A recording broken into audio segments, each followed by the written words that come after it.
Hello, and welcome to my session, Deploying Kubernetes on Azure Stack. My name is Chris Turner. I'm a cloud architect at NTT Data Services in our Cloud and Platform Services organization.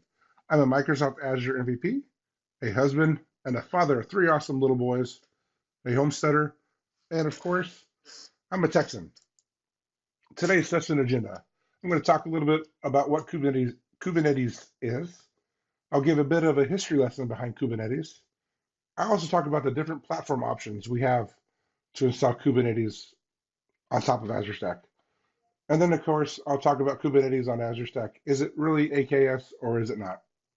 Then last but not least, what we're all actually here for, a demo of installing Kubernetes on Azure Stack itself. At a high level, what is Kubernetes? Kubernetes is an open source container orchestration engine that helps automate the deployment, the scaling, and the management of applications that are running on those clusters. A quick history lesson behind Kubernetes and some interesting facts, at least interesting to me. Originally, Kubernetes was designed by Google, but it's currently being maintained by the Cloud Native Computing Foundation. Kubernetes is Greek for helmsman or captain, hence the logo, current logo for Kubernetes.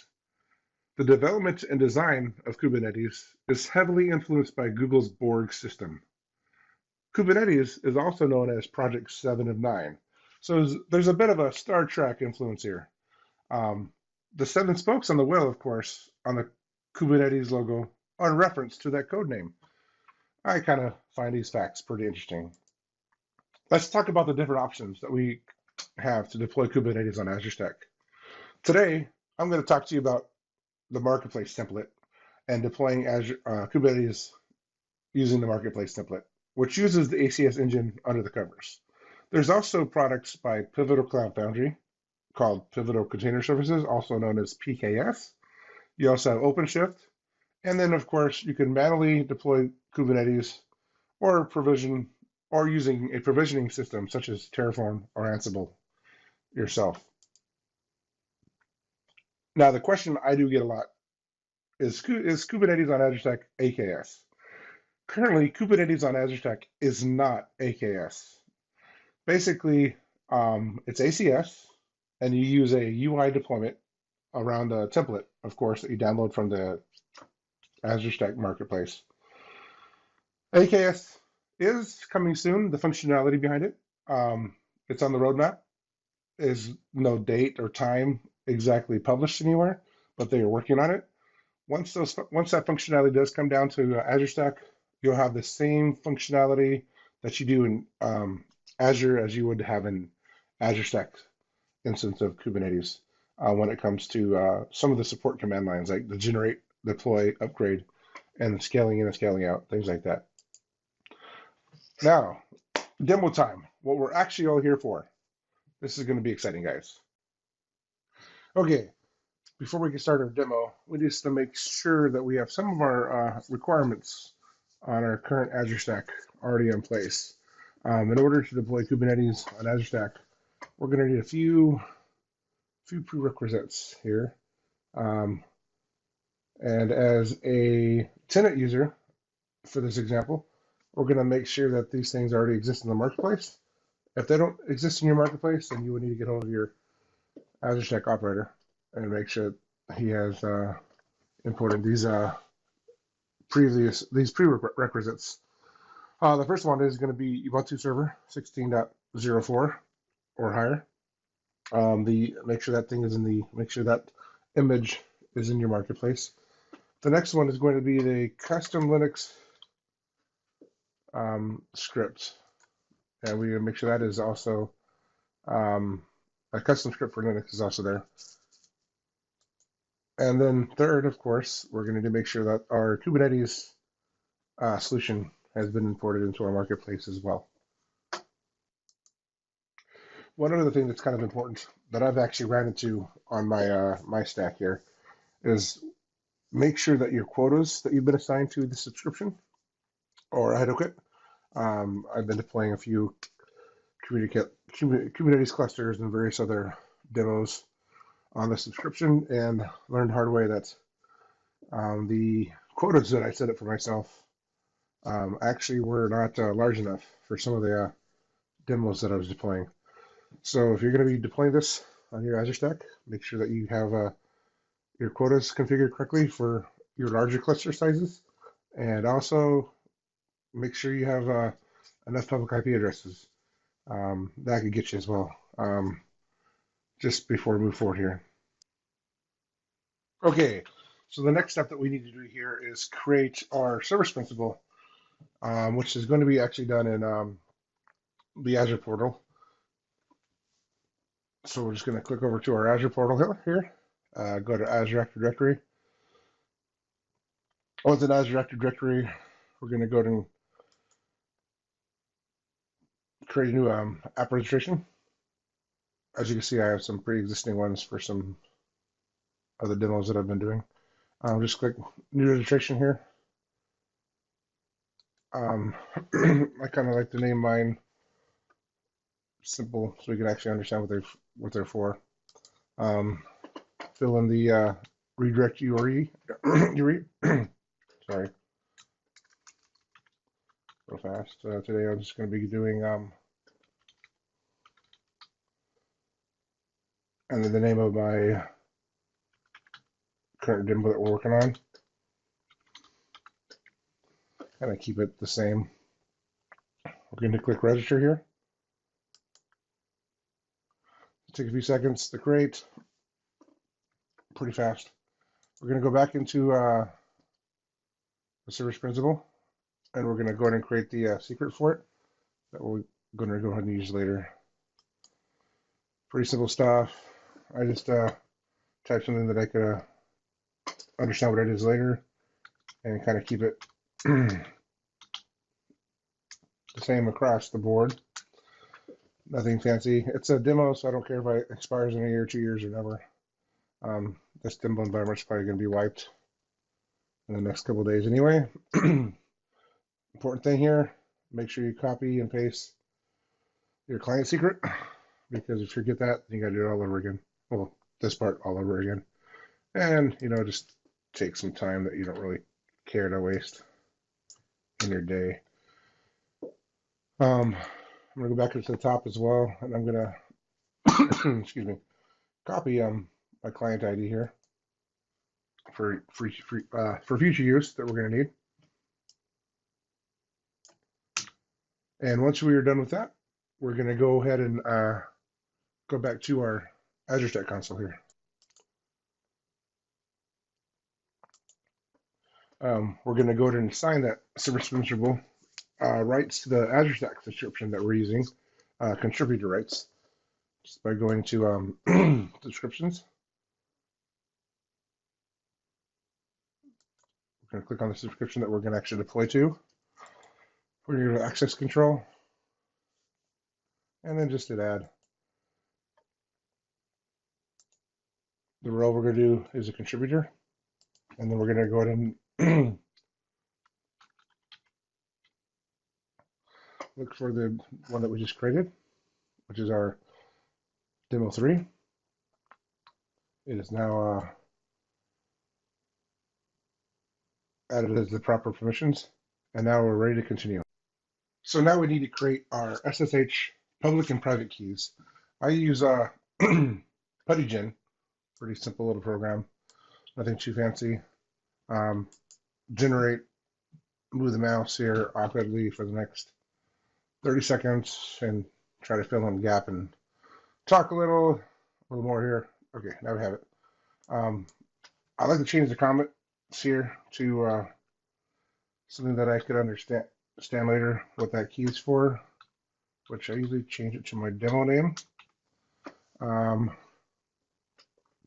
But I also use a super secret passkey here.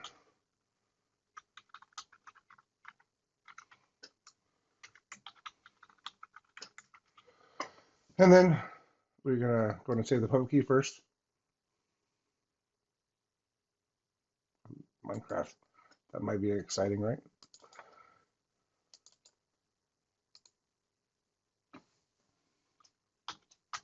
Name it something that we could understand what it is later.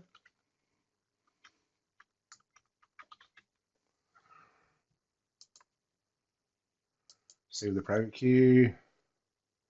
I cheat a bit because I'm lazy.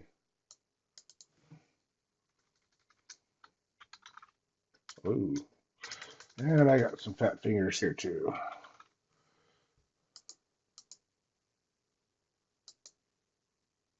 Now that we have our private and our public SSH key ready, we're actually ready to move on to the actual deployment of our Kubernetes environment on Azure Stack.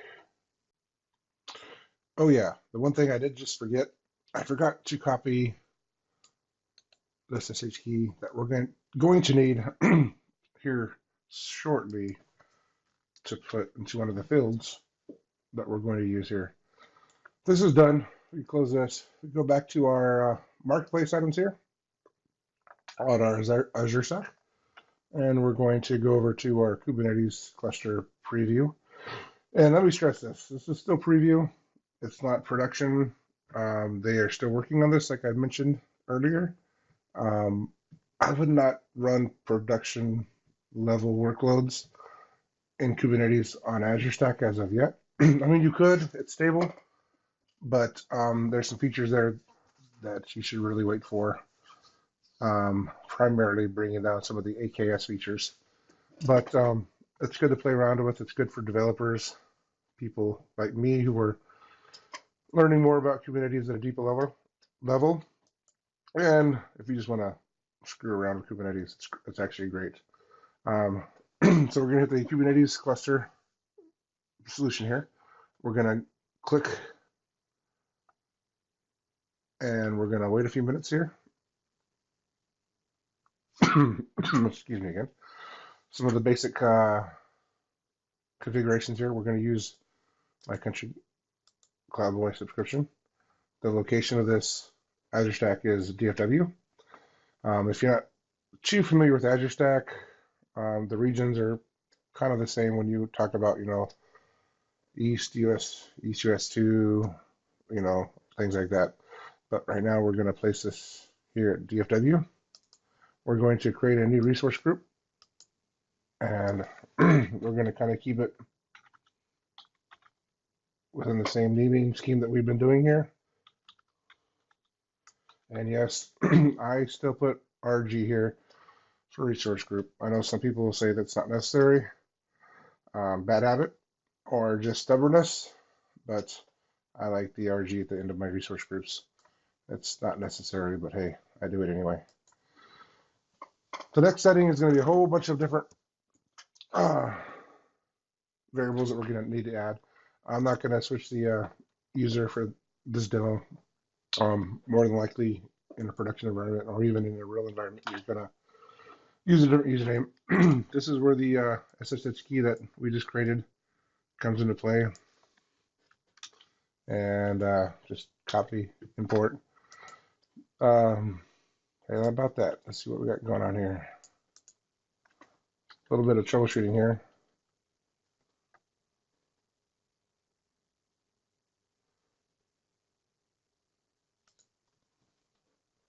Oh, I did not copy the entire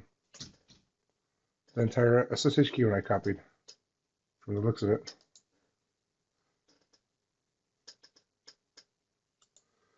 Quick little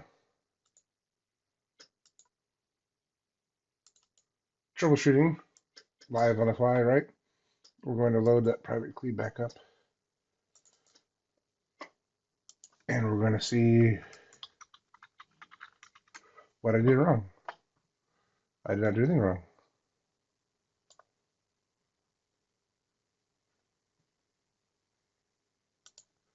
I caught my problem here. I did not copy the entire SSH key. I was in a rush earlier, and well, you know what happens when you rush? You look really smart on your demo, right? Haha. Anyway, I could have probably not done without that, but nope, green check mark. We're all good. So the master profile DNS is going to be used for pretty much the naming of most of your objects or your masters and stuff.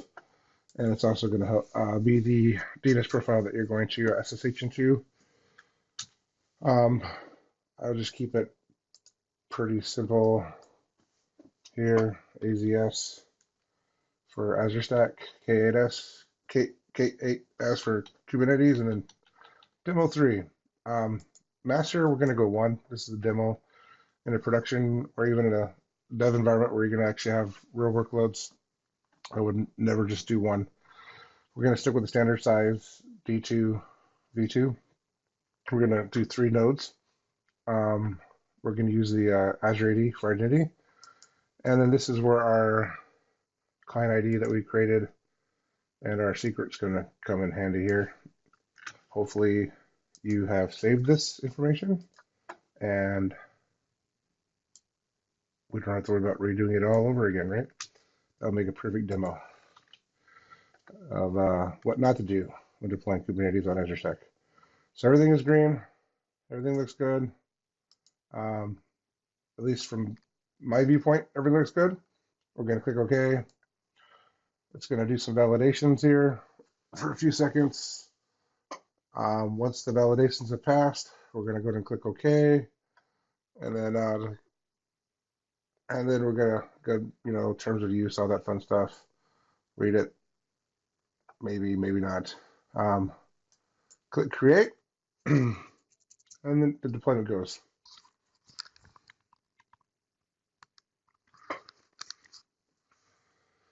This is probably going to take about 15 or 20 minutes. Just like in Azure, you could track your deployment. Just like in Azure, you can track your deployments here. Basically, what it's going to do is it's going to deploy at its first VM. It's a deployment virtual machine that it deploys. Then it's going to deploy the master and the 3 minions, the 3 nodes, along with all the load balancing and private IP, public IP addresses, et cetera, that it's going to need. So I'm going to actually move over to another environment that I've already deployed. It's my demo 2 environment. Since we don't want to wait 15 or 20 minutes while that other one is being built. Okay, so I'm in my demo 2 environment here. I'll do a quick overview. You can see the availability sets that it creates, the managed list that it creates for the nodes and for the master, the network interfaces, the load balancers, here are the virtual machines that it creates, things like that are important to know. The big one we want to find out, and a quick and easy way to find out where your actual frequently qualified domain name that you're going to be using is to be able to connect to your master in your outputs. You should be able to see the master FQN of the master load balancer. Since this is a single master, it doesn't really matter, but this is also highly important to know where to find this information at. So let's connect to our Kubernetes cluster.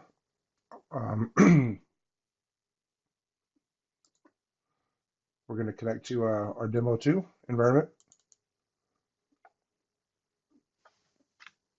Azure user, and then our super secret password.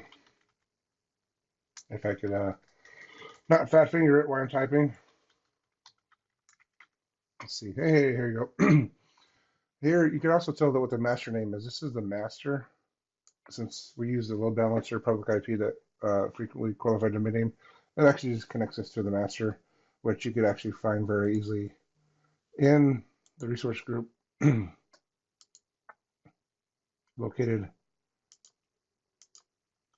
right about here. So you know you're going to be connected to that master. If you had multiple masters, you could connect to any 3 of the masters, but I always connect to the -0, and I always try to use the load balancer frequently qualified domain name when connecting. Okay, so now we're in our sorry, excuse me about that. So now we're in our Kubernetes cluster. A few commands that you could run just to check out that there's anything running. There's no pods running right now. Nothing that is nothing that we're worried about. It's going to come out blank because we have no resources, but we can actually check out the nodes that are running. We're going to do kubectl or kubectl. I am going to start calling it kubectl because I like the word cuddle. And, well, yeah. So this is going to give us some information about the node running, what OS image it's using, kernel, all that good stuff. These are some basic commands. There's a lot more commands that you should actually learn. But from now, this is what we're just going to run as a demo. The next step I'm going to do actually is we're going to actually configure the Kubernetes dashboard.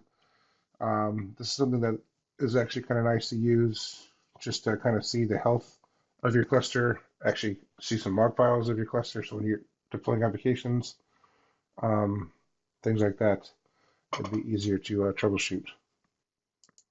Also, if we have some time here, if I don't run out of time, I'm also going to try to deploy SQL Server always on this cluster as well. So hopefully we'll get that, we'll have some time here. So why should we worry about the Kubernetes dashboard, especially on Azure Stack? I'll be honest, this is one of the limitations of Azure Stack's version of Kubernetes right now. I know they are working on some very cool monitoring solutions using Azure Monitor. I'm going to kind of show you that briefly at the end. But right now, without a third-party application, this is the only way to actually truly get some insight into your Kubernetes clusters running on Azure Stack. So it's not hard to do. It just takes about 5 minutes here. So let's go ahead and get started here. First thing we want to do is actually do a kubectl command to get some cluster information that we're going to need. Primary being this little bit of fun actual URL for the dashboard. We're going to need to elevate our privileges here for a second for this next step. And we're going to actually create some certificates, then export them to our local machine in order to properly authenticate to the Kubernetes dashboard.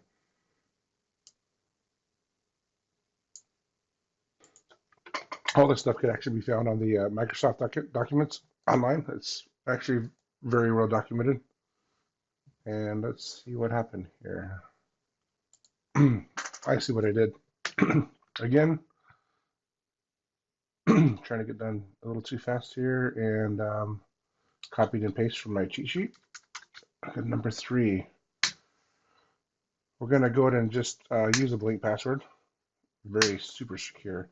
The one thing I do want to point out here is I'm using the default cert names here, CA cert, and things like that.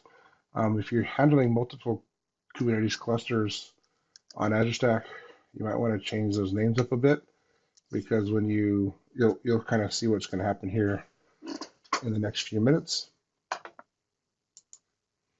Okay, next command we're going to do, we're just going to pull up the secrets that Kubernetes has, and we're going to look for the Kubernetes dashboard token. And we're going to need a number from this in the future for our future script. We're going to make sure we copy and keep that handy for the future here. The next command here, we're going to use that secret identification here. And it should pop out a token for us that we're going to copy and we're going to use for later once again. So just quick copy. Now, with my experience, I've had to run this command several times because I forget to copy it and paste it somewhere important. The next thing we're going to do is we're actually going to export those 2 certificates that we just created. I'm still kind of old school.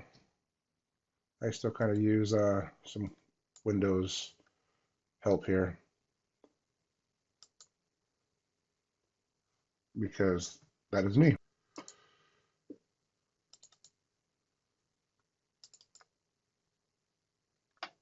I'm going to look over into Kubernetes directory here, and then we should have certs, and we're going to need to copy the client.pfx and our ca.cert. ca.cert and client.pfx.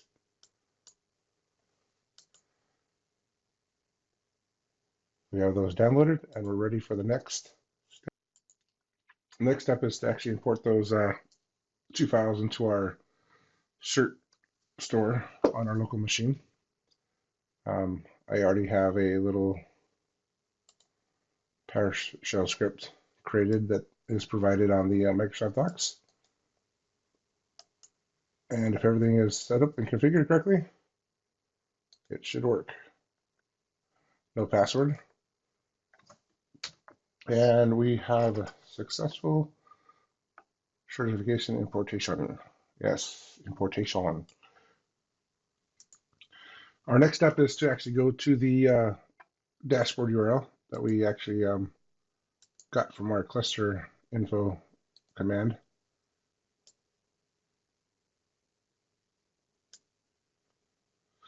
And this is what I'm talking about. This is where the certificates, as you can see, I've imported several here. And if we don't import the right one, well, we're going to have some fun here. And we're going to know right away that's the incorrect one.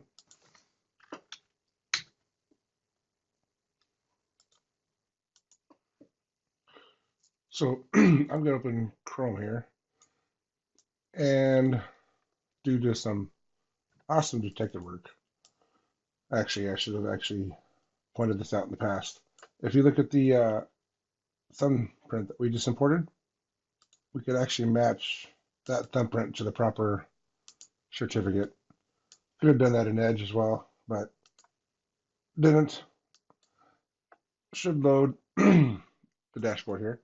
You'll see that we either can use kubeconfig or token. We actually have it configured to token, and that's where that token, that super long token that we generated, comes into play here. And I'll be honest with you, sometimes when I copy and paste, it doesn't work properly, so we'll see if it works. Bingo, look at that, first time. Demo gods are my friend today. Knock on wood. So this is the first thing you're going to see. This is normal. There's actually a script that we have to run now that is going to fix some of the permissions. So we're going to go back into our Visual Studio because I have a cheat here. I'm going to copy this. Then we're going to go back into our putty session and we're going to run that script. It's going to add the proper RBAC authorization permissions, and we should just be able to refresh, and bingo, it's going to go away. Right now, this is a pretty generic dashboard. There's not much to this. We don't have any namespaces ourselves created. Nothing is actually running on this dashboard. I mean, within this Kubernetes cluster, everything should be healthy. Everything should look good. So at this point, this is the Kubernetes dashboard. It's a perfect troubleshooting tool for when you're trying to load applications and troubleshoot applications and troubleshoot the cluster itself if you don't have some nice expensive third-party tools. So I'm actually kind of running really short on time here. I actually really wanted to show you how to deploy SQL 2019 always on availability groups on a Kubernetes cluster. Maybe some other time I'll be able to show that.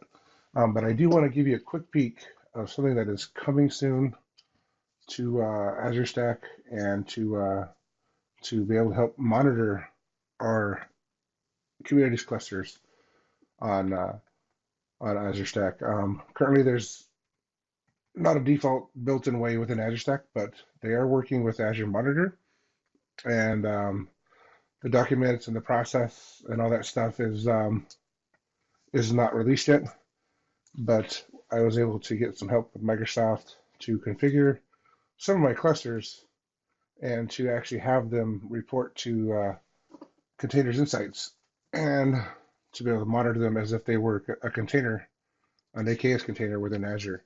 It's kind of cool.